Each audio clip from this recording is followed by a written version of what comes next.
I was still getting over being dead, and let me tell you, that's a comeback. I died twice in the hospital after being stabbed, and the last thing I remember before I woke from death was Leonard being there, shoveling vanilla cookies into his face, waiting for me to wake up. Actually, I was awake, but I couldn't fully open my eyes other than just enough to see him. I repeatedly felt as if I were drifting away on a slow boat to nowhere with a stick up my weenie. That turned out to be a catheter, but it felt like a stick, a big one. Doctors and nurses saved me from the big dark plunge, and I didn't think Jesus when I came around. I think the medical staff, their years of schooling, their tremendous skills. I always figured if I was a doctor and I saved some person's life and the first thing they said when they came around was, "Thank Jesus," I would have wanted to stick a pair of forceps up their ass and tell them to see if Jesus could yank those out of them. Bottom line was I was back. It took me a few moments to pull it together, but finally I was out and about regularly, and on this day I was totally on my own. I had lost a few pounds while being on the tube down your throat diet, not the same tube as the one in my pecker, I hasten to add. But as of recent, my strength was back. I felt like I could bench press 250 and beat an angry gorilla's ass, but maybe not in a fair fight. That said, I always had days when I would weep uncontrollably and had the concentration of a squirrel. Doctors told me there would be days like that, days when I not only knew I was mortal, but had come smack up against the concept. Watching cartoons helped. I came around pretty quick, and the doctors were amazed that I didn't have any real post-traumatic stress. I didn't mention it to them, but I thought, no, I only have that when I kill people. And I'd learned to live with that stress as if it were merely a quarrelsome comrade. I had plenty of practice there, having known Leonard much of my life. But as far as quick recovery went, I've always been like that. Recuperation skills and a hard head have served me well in life. So there I was, doing better, back to work, feeling mostly normal, only having brief visitations from the mortality fairy, and I now and then concerned about the eventual heat death of the solar system from the inevitability of the exploding sun. I'm something of a worrier.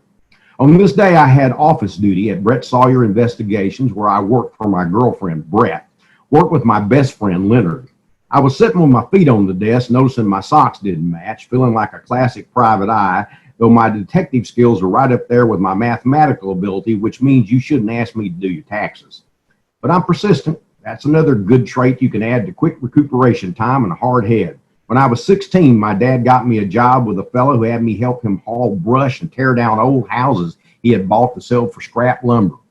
My dad said to him on my first day at work, "He might fuck up a lot, but he's no quitter." That was kind of my motto. I was at the office alone because no one else could be there that morning. Leonard was in Houston having sex with some guy he met on the internet, which made me nervous for both of them. And Brett was nursing a cold. She shared her cold with a young woman named Chance, who had turned out to be my daughter. DNA test proved it, and I was damn happy about it.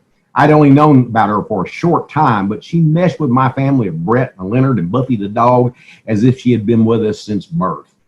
Chance was staying at our house and working part-time at the local newspaper as a proofreader, looking for full-time employment. She had a journalism degree, which is kind of like a degree in Latin. The uses are small. Like Brett, Chance was off work, home with her cold, resting on the couch. I figured I was next to get the bug, but so far I felt tip-top. After being stabbed in the stomach and dying for a while, coughs and sniffles could kiss my ass. Buffy, the German shepherd Leonard rescued from an asshole who was kicking her, was with me at the office lying on the sofa. She was remarkably well-mannered and much better housebroken than I was. Ask Brett, she'll tell you. It was a pleasant morning sitting there in the office wearing a pair of new blue jeans that my lady Brett said for once fit me in the ass, and I had on some new tan shoes that Buffy had chewed only slightly. I had on a nice green pullover shirt without food stains. My underwear was clean. My thinning hair was combed, and I had a cup of coffee with real cream in it and one package of Sweet and Low. I had an open bag of Leonard's vanilla cookies that he had hidden behind our office refrigerator, and they were so good, not only because of the taste, but because Leonard thought they were well concealed. I planned to eat them all and put the empty bag back behind the fridge. I might even put a note in there that said, "Cookie Fairy was here. Fuck you. You didn't share at the hospital." As I sat there contemplating on my return from the dead, I think I was starting to catch on to something about that whole nature of the universe thing, bordering on some incredibly brilliant revelation that might be written up into some kind of philosophical paper when the door opened and a black lady came in. She was well-groomed, overweight, wearing red stretch pants, a loose green top, a pink house shoes. All she needed was a church lady hat with a fishing lure and a golf ball sewn onto it. She was carrying a purse about the size of an overnight bag. She could have been 40. She could have been 50. She was certainly tired looking. I took my feet off the desk. She said, "You only one here?" "Yes, ma'am." "Where's that black one?" "Leonard or Marvin?" Marvin was no longer there. He had sold the business to Brett, but I thought she might still be referring to him. "They black?" she asked. "Yes, ma'am, all the time. They both work here. Actually, one of them does. Like me, he's a worker bee." "Which one of them black fellows looks like he's pissed off?" "That'd be both of them. One is stocky and sometimes carries a cane, and he's maybe 5 or 6 years older than me. He's no longer here. The other one is muscular and my age and likes vanilla cookies, just like these." I patted the bag. "I guess it's the muscular one I saw. Now that I think about it, they're both muscular, but one is older and heavier like a bear that was trained to wear clothes."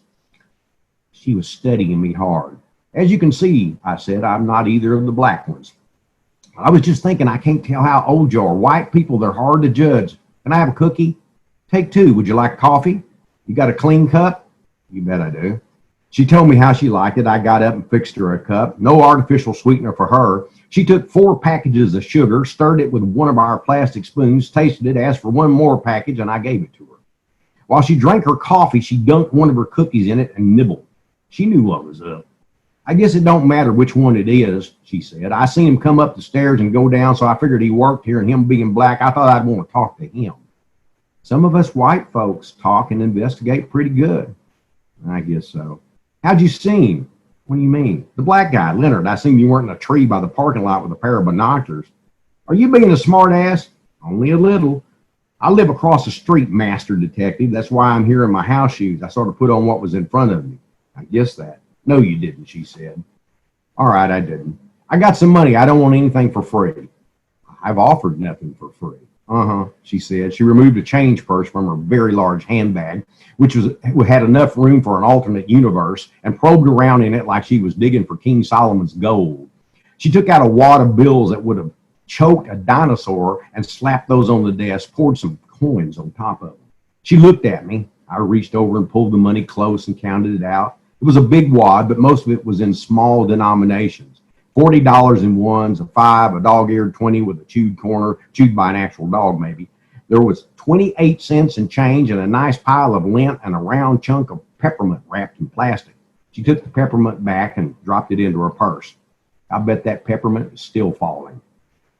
"What's that buy me?" she asked. "Honestly, a cup of coffee, some of these cookies, and maybe you and me could go to the movies. I don't date white men. I know how to show a lady a good time. I ain't prejudiced, mind you. I just don't deal with white people anymore, and I have to." That's kind of the definition of prejudice. "So that won't get me nothing? Tell me what's going on, and maybe I can see what this will do for you. I might be something simple that I can take care of quickly." "I need you to talk to a fella." "I guess we'll be talking about something specific?" "What's that mean?" "Means you have a point to all this. You would want, or the darker gentleman, to talk to him about something that's on your mind, right?" "I suppose you could say that," she said.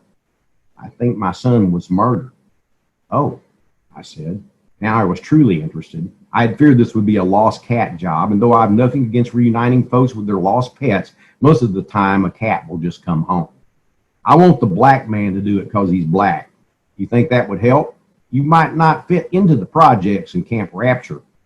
I nodded. "That could be true. Sounds to me like you need the police. I know a good cop that can help you." "I've been to the cops. They say I need proof." "Yep, that's the way it works." "This isn't Camp Rapture," she said. "Ah," I said, "the pit." "Shithole's more like it," she said. "Cop I was talking about is one of the black men you saw here, Marvin Hanson, but he's a Laborde cop, not Camp Rapture."